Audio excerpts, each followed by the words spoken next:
They call him the guard whisperer. Olin Simplis is the man who stands behind every great basketball player and helps them excel. His player first attitude about training is what makes him who he is. Olin began his basketball journey in Los Angeles and was looked upon as one of the top guards in the area. While his playing career didn't materialize, he found a niche with training. More than just a basketball trainer, Olin is a mentor, leader, and passionate advocate of girls and women's basketball. He has trained numerous athletes in the NBA, WNBA, NCAA, and has worked with Jalen Duden, Isaiah Mobley, Orlando Robinson, and many, many more. Please welcome Olin Simplis. How everybody doing? Thanks for having me. So, is this the job you've always wanted? No, it's not. Honestly, it's not. Actually, the job I always wanted was the first part, mentoring and helping the youth, through the game of basketball, just evolve and use the life skills that's taught through basketball, to better themselves, whether it's, you know, confidence, learning how to work within a team, and just, developing values that'll help them along life. So that was my passion. It still is my passion. It evolved into what it is today, where I'm, training 20 plus NBA guys in the off season. I have 10 WNBA girls. So it evolved into that, but I still spend a lot of time with the youth because I think that's where my energy is needed the most. Because I was a kid that needed that energy. I came from a single mother home, mother from Belize, raised two boys out here. And when I was a young kid, I was had a little attitude situation going on. So I knew at an early age, when my time was up, I would want to give back to the 16-year-old Olin. And so it just evolved to what it is today. Who was your favorite player watching when you grew up? Magic Johnson. Oh, Magic Johnson yeah. was my favorite player, definitely. Yep. I went to I went to his camps like 4 straight summers. And then later on in life, like I wouldn't say friends because it's not that's a strong term, but later in life you'll see him around. LA, such a small place. Basketball make the world small. Where even till this day, when we see each other, we know, he knows who I am. But now Magic Johnson was definitely my favorite player growing up. Getting noticed as a trainer to elite level athletes isn't really that easy. So, what were those early beginnings like? Early beginnings, like I said, was dealing with the youth, and I was blessed enough to develop two kids from an early age that became pros later in life. Trevor Ariza was the first one that I worked with, who went on to have it. Well, he's still playing, but he's in year 18, 18-year career, and then Spencer Dinwiddie's another one. So developing players from an early age, and that's how I evolved. Like I said, my goal was never to train NBA guys. It was to develop kids, develop youth, develop young ladies, and I just stay true to what my beliefs were and my passion for the game. And I've had success with the basketball part of it, actually developing players into really, really good basketball players, and earning scholarships at the university levels, and moving on from there. So it wasn't hard because, like I said, it wasn't necessarily my goal to be recognized training NBA players. It was actually, I would say, easy in a sense because I had my son at an early age of 20, and he started playing basketball, just following me around gyms because I was still playing at the time, you know, at the early age of 4 or 5. And then I started placing him in leagues and basketball leagues, Mm. and I would have him play up. I wouldn't have him play his age bracket. And one particular league, at the end of the league, they awarded him the MVP trophy. And the directors, he was announcing who the MVP trophy was. He told his age, like 8-year-old kid, and he was playing in a 12-year-old division. So the team that he played for and the team that we just beat in the championship all said, "Hey, can I train with you?" And that's how it actually evolved. Because back in my earlier stages, and there was no such thing as basketball training; it was basketball coaching. Mm. And so it just evolved really through my son. Just having this bond with him, and being on the courts and, coaching all his little leagues and just, him playing, really well at such an early age, it kind of attracted kids to what I was doing with him.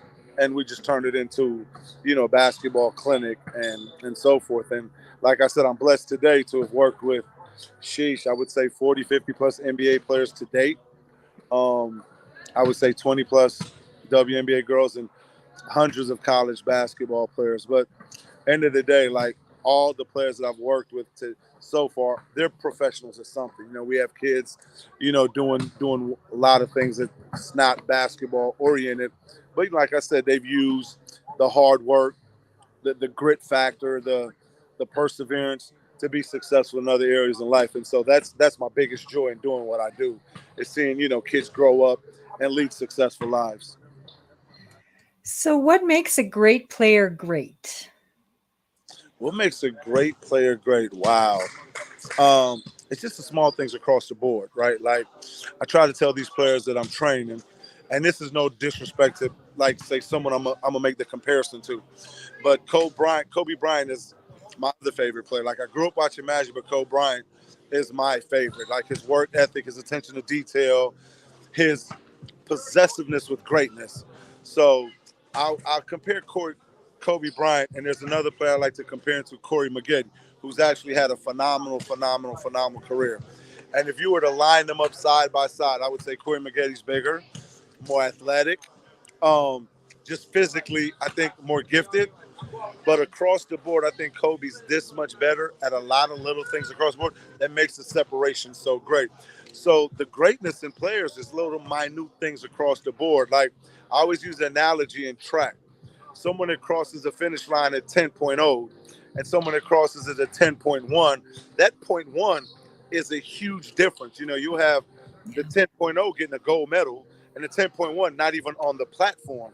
So the greatness is just small little details across the board that the greater players, they focus in, hone in on, and understand that, I just have to be this much better every single time I step on the floor, and it'll add up to like a huge gap. So it's not, like I said, it's not a big thing. It's just focus, attention to detail, coming in every day, having a game plan and executing it. We'll have guys today where they allow fatigue to be something that'll stop them from giving full effort. They won't go home. They won't sleep their full 8 hours. They won't, the nutrition aspect they'll neglect. The recovery aspect, the weight training aspect, the condition aspect on the beach. There's so many different components. The great ones, they're keyed in on every part of the game. How they sleep, how they eat, how they hydrate, how they do their off-court workouts, their recovery. They're just so zoned in on every single part of the game. And that's what separates them. It's never really the natural talents or the shooting of the basketball or the dribbling of the basketball or high one jump. It's across the board, just the details, attention to details of everything else that's involved in being the best they can possibly be at their particular sport. And I think you just answered my next question, which was, why do some make it and some don't? Right. I mean, that's the biggest thing, I think, for the most part. I've come across many players, that should have had a chance or at least play at a high level, but there's just certain distractions and, not liking school early, not getting a scholarship because they didn't prepare in the classroom, not taking their conditioning correctly, their behavior, making sure that you also have to be a quality human being. If someone wants to invest millions on you, you also have to take how you are as a person serious as well. So there's a lot of people walking this earth that should have been, could have been professional basketball player, but just professional athletes. All the other sports is pretty much the same, but weren't serious with their day-to-day activities, whether it's preparing for the court, preparing off the court, how they eat, how they sleep. Would I rather party now? Like there's a lot of sacrifice you have to make if this is something you want to do. You have to lead a different lifestyle. You won't party as much as friends early. You'll party later if you do it right. Like, you'll party a lot later. But glad you clarified that. hard for people to look down the road. It's the sacrifice and the time and the things. Like I have a young lady that I always talk about when I get interviewed. Um, she's already signed her college scholarship. She's a freshman in high school. I had her in 7th and 8th grade. She drives 2 hours to work out with me 3 days a week, to Wow. and from. And her dedication and commitment is just through the roof to see that at such an early age. And so, freshman year of high school last year, she committed to USC. She was CIF Player of the Year. Her height led her team to a CIF championship. But that's the type of dedication. If this is something you want to do, it takes that. She could be doing Mhm. something totally different than spending 4 hours on the road every day working out with me. But that's where the sacrifices come in, and a lot of kids would rather play, have fun, which I get it. Be a kid. There's 24 hours in a day. I tell kids there's 24 hours in a day. You still have time to do the other things. Give yourself 2 to 3 hours of dedicated work to your craft every day, and more times than not, you'll make it. And that applies to just about every industry too. But Almost. but when you talk about sacrifice, it isn't just the players that have to make that Oh, sacrifice. It's the coaches, it's the equipment managers, it's the PR directors, it's all the people behind the scenes too. right. Parents. The parents are the ones that Yeah. they're driving to and from for the most part. But even before they get to the level you're referring to with the PR, the equipment manager, that's college. There's Mm, things that needs to happen prior to that before we even get to that level where you have a equipment manager, before you have a publicist. And that's where I think today's youth, I think, are going to have a harder time with it because social media has mm, convinced kids that things happen now. And if it yeah. doesn't, they're dejected. They don't put forth the same energy. They see the highlights of people's lives on social media, not the back work, the hours Yeah. and hours and hours spent, you know, with the sacrifices we're currently talking about. So, social media, I think, is going to hurt, a lot of youth and where they're trying to go in their respective sports and their journey. Because I have kids now, there is no more grind. There is no more paying dues. There is no more, it's I got to have it now. That's not life. Mm, I've been doing this for 26 years, and people are asking me, man, how'd you train NBA players? I developed some from the ground up. Go develop one, but that takes time. That takes it work. does. So yeah. Yeah, the other aspect too that was not always there when I worked in professional baseball and AAA baseball. They didn't have social media, so if you got into trouble, you could bury it. Now you can't bury stuff that happens off the court. So yeah. So to describe the transition from college to pro, because College. it's not just like, okay, I'm finished college, so now I just jump right into this position. There's a transition there. Right. So most our players that we get from college, they come to us. They're identified early, either by an agency or professional team, and before they're even drafted, they come to someone like myself, and they put in 6 to 8 weeks of work. We start from 6 a.m. We work from 6 a.m. to 10. We give them, then they go weight room after. Then we give them lunch, so forth. Then they come back in the evenings and shoot. And we're doing that 6 days a week. So we're preparing them for and that's just the possibility of getting drafted. Then once they're drafted, God willing, that happens. Then they report to their teams, and it's pretty much an all-day journey. You're on the court, then you're doing film sessions, and you're in the weight room, then you're coming back in evenings for games. It's your lifestyle. I just try to tell someone, like, it's now your job. It's an 8 to 10 hour day of preparation before you even play the sport, the game. But yeah, it's grueling. It's some of these kids that we have, it's a blessing. They're in a position to do something they love for a living, but the work that goes into it. Like this year, I had an 18-year-old, 19-year-old getting ready for the draft, and just his dedication and his commitment level at such an early age. He ended up getting drafted number 13 by Detroit Pistons. 18 years old, but he has a chef. He carries his physical trainer with him everywhere he goes. Then he's on the court with us.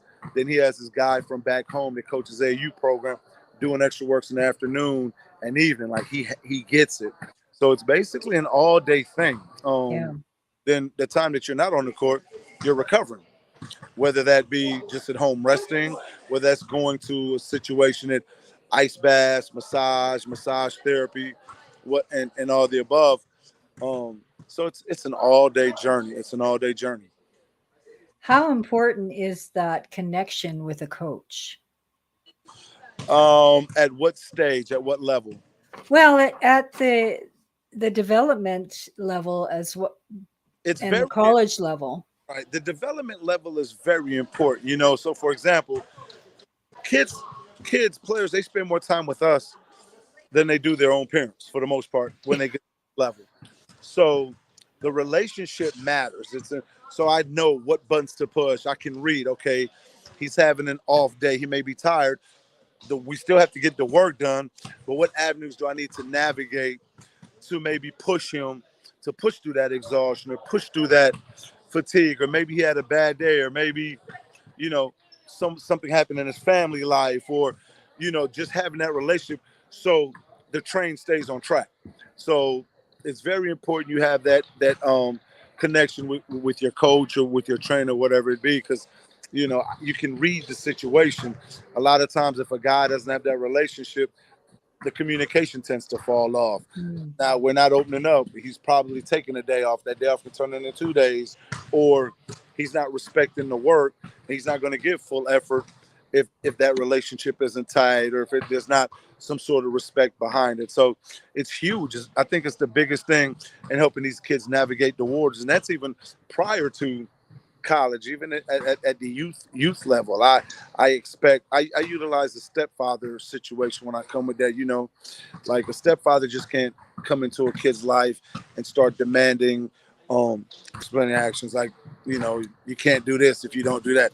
There's a level of love and trust that needs to take place before any sort of implementing rules or implementing boundaries, or whatever that term, whatever term you want to call it. There has to be a level of love and respect that kid feels towards the stepdad before that even takes place. I think it's the same thing with training, right? If I don't have that player's love and that player's respect, the relationship won't maximize, won't reach its full potential.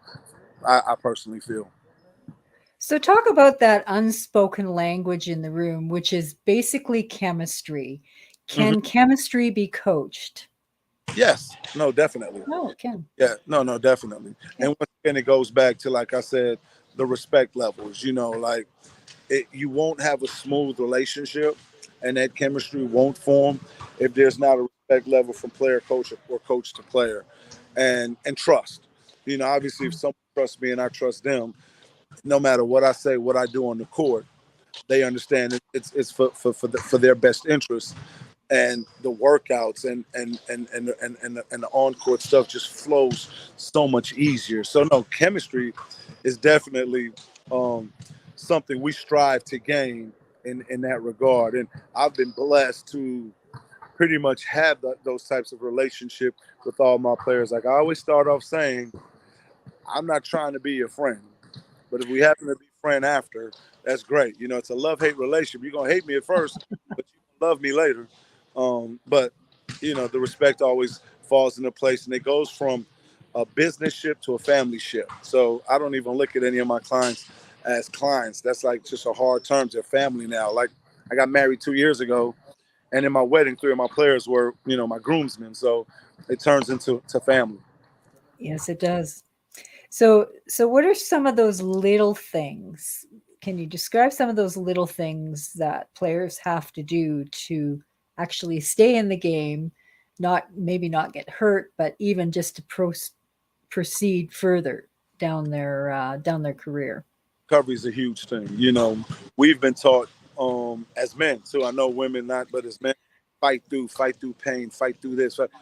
No. Make sure you take care of your bodies. Make sure you're getting your 8 hours of sleep. Make sure you're hydrated. A gallon of water a day. I require from all my guys. Simple things. Make sure nutrition. You're getting 4 to 5 meals a day. stay away from the fast food. So those are the off the court things. And then you just said something very important that also goes into injury prevention. You know, how you eat, Mm. how you sleep, how you recover helps with persevering your career. So those things are so vital. I think a lot of times these young guys neglect it, you know, because when you're young, you can eat 10 burgers and go play basketball and be okay. When you're trying to be a professional, you know, there's a level of that what I said, the small things are, well, yeah, you may be here and this may work for college, but you need to get here to be a pro. So they're used to still playing well, can eat whatever it is they want to eat, fried foods, not drink water, not have breakfast, and still do fairly well. But now you're with the one percenters. And when you're in the one percenters, everything matters. So Mm. that's the biggest thing. Just trying to teach these kids how to eat, how to sleep, how to take care of their bodies, how to recover. And it sounds easy, but it's hard. It's hard. I'll have kids come in here at 8 a.m., not eating breakfast, and we're working out till 1. So from 8 to 1, there's no fuel on there. Or they'll go get us. My recent one was, I had a Starbucks little sandwich. You're a professional basketball player. Well, like that, like you're making money. Hire a chef. Get your chef. Invest in yourself. And then the other aspect too, what have seen in particularly in football, in amateur football, is that players, when they do get hurt, they want to rush back in. Well, I've seen it in the professional football too. They want to rush back into the game, but you can't really rush recovery, and sometimes it's really hard to be on the sidelines and watch your teammates play. Well, that's a two-way street. So something you discussed earlier, chemistry and trust with your coaches in your circle. And once again, I like to preface everything with this is no knock on any professional organization, nor is it directed. A lot of times, though, yes, they want to rush, but sometimes they're also being rushed because if I'm investing all this money into a player, I need him Mm. on the court. So we advise a lot of our players to also have an outside physician or an outside opinion because that person doesn't have any ties to the team, and that physician's not being pressured by the team to get that player on the court. So no, you have it where players want to get back on the court quick, fast, in a hurry, but then you also have the pressure of the organization applying pressure to the physicians and the physical therapists to, hey, we need this player back. We need this player back, and a lot of times it's not at the best interest of the player. So we always advise our players to make sure you get a second opinion to someone that's not connected to the organization. We see it all the time. We Oh see yeah. all this, even at the college level. These kids are being scholarships. That's in the university minds. We're paying them to be here. We need them on the court. They're getting rushed back, from injuries just to get re-injured. So Yeah, it's good to every have sport too, isn't it? no, yeah, that's why it's good to have a circle of trust as well. It's Yeah, so much that goes into this. It's crazy, it because is. it's such a big business, not just the player playing, but everything that's outside of it, from endorsement deals to TV deals to everything else. These players bring so much value monetarily to their institutions that we have to make sure that the players are being taken care of, and they're in a safe environment, and their circle really have their best interests at heart. Harder said than done, you know. I don't know about basketball, but I know that in hockey, particularly, and amateur hockey, particularly, as they develop, the parents. There are some parents that are parents from hell too. They kind of try to tell the coach how to coach, and do Oh you yeah. get that in basketball too? Well, we look here. There's a reason I'm not big on AAU and youth basketball or youth sports outside of the school environment, because you have so many non-professionals leading these kids. And what I mean by that is anyone can say I'm a basketball coach, I'm a basketball trainer. Mm. I can have an AAU program. Then as far as the parents are concerned, they're professionals too in their mind. I tell some of my parents, hey, I'm not going into your attorney's office telling you how to run your business. I'm not going trying to replace a cavity in your dentistry, in your profession, like, so I have to remind them, like, you hired me for a reason. This is what I do. Trust the process. So even guys at my level still doing it. But at the younger level, uh, it's horrible. It's Yeah, horrible.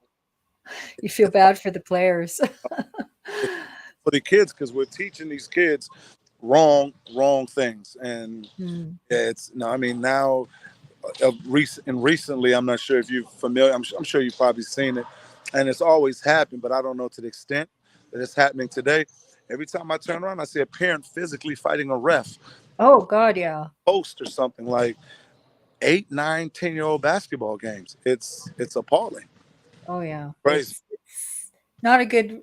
Well, Hockey Canada years and years and years ago, they had on all the jerseys, the Hockey Canada jerseys, they had a little respect sign on the back of the jerseys, and then Right, they had all these commercials, and basically it was aimed at the parents right. to respect, but I don't think it worked very well. It, I mean, like, I think youth sports, a lot of times, the darkest cloud in youth sports is the parent. Yeah. Yeah, and it's sad because, not every kid, you said the one percenters, how many players Right. get to that level where the parents want them to be the next Kobe Bryant? And the chances of that happening are pretty slim. And a lot of times, you're actually hindering the kid. Yeah. Like, very few in my time doing this. 26 years is a decent time doing it. Very few I've seen that have had a helicopter parent have made it. A lot of times that player becomes lack confidence, lack the ability to make decisions on his own because they're always being told what to do when they're in the middle of the game. They're constantly looking over to the sideline, seeing what their parents, as opposed to just Yeah. playing the game first and foremost to enjoy it. Second, now you're playing to not make mistakes and error because you don't want to get barked at on the way home in the car, or you don't want your parents yelling at the coach, or you don't want it's it's actually hindering not just on the court, but just the players' um, growth as a person. Mhm. And yeah, it doesn't help. It doesn't help. No. So, what is your personal inspiration? What My gets you through the day? gosh, I'm a huge family guy. My mother, raised two boys on her own, so she's my biggest inspiration. Then I have a wife. I have two kids. Well, he's not a newborn anymore, but I have a 1-year old. So every day I'm out here, trying to do my best to make sure home life is taken care of, and outside of my love and passion for the game, but most importantly, my family. Make sure that whenever I'm walking these streets and I'm in the public eye, I make my mother proud. She did so much to raise two kids, two boys on her own. Like, I mean, I have two. One I pretty much did with her help, raised on my own. Now I have another one, my wife, and I don't understand how she raised two by herself. It's the toughest job there is. And then on top of that, from a foreign country, she's not from the U.S. Wow. Belize, so she moved out here at the age of 22 with two boys. So she's the biggest inspiration. So yeah, just make sure that every day I'm walking this green earth, I make her proud. So yeah, that's basically my biggest inspiration, and obviously my kids and my Yeah, wife. that's great. So, I've got one last question for you. I I don't know, it might be hard because what is your favorite on-court memory? Because you My may have many. my personal on court memory. Um, so at the age of 21, no, 22. My son was born, so I went back to school. I got invited to play for my national team back home in Belize. Like, it was the first time the country has ever reached back into the different states, like most countries do, and bring home their best players to represent them. So it was the first time Belize brought players from the U.S. to come home and play for them, and we ended up winning gold the first time in the country's history. We won the gold medal for them in one of the qualifying tournaments. Well, it didn't continue happening as smooth as it should have. They didn't, the country was divided, and some people wanted there, some people didn't. But that one particular tournament, yeah, we came home and we actually hosted it. We were coached by a former NBA guy. Um, the federation flew in brand new gym floor. Like back home, they played on tiles in the gym. You know, it's third world country. So, and yeah, we won gold, and it was pretty amazing. So my personal one is that, and I would say, as a coach trainer, there's many. I just like to see all my guys make it, seeing guys' names get called on draft night, seeing their dreams come, to fruition of all the hard work. No matter when I started on the journey with them, just to see, these kids. See these kids work. Draft night every year is a big thing for me. Whether it's a kid I know or not, just seeing and knowing the work that goes into it, and these 60 kids getting their name called and walking across the stage, and a huge chance to not only change, their lives, but their family lives, and future generation of family lives. That's always a beautiful thing for me. I look forward to it every year, even if I don't have a player involved. It's just a huge thing and a huge opportunity. And like I said, knowing what goes into it, yeah, it's my favorite time, and it's my favorite part of basketball. Oh, Draft night. Yeah. yeah, that's special. Yeah. Well, thank you so much for this. No, I really appreciate it. no, most definitely. I'm sorry for the confusion. I was trying to Okay. get a little earlier, but we're still in the middle of workouts with our pro guys, and then our high school workout started a little late. So I was like, I ran over here, and I was like, you know, Well, it's a good, well, considering the interview, it's a good sound in the background. I mean, it's okay, as long very as appropriate. It's very appropriate. there we go. No, Thank I you. appreciate you for having me.